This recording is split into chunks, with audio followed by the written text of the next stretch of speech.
పడనివ్వడు. కనికరపూర్ణుడే నీ కన్నీరు తుడుచును. సియోను దేవుడే నేను సిగ్గుపడనివ్వడు. కనికరపూర్ణుడే నీ కన్నీరు తుడుచును.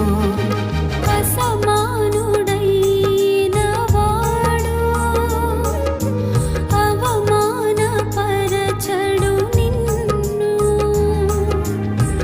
ఓటమి ఎరుగని మన దేవుడు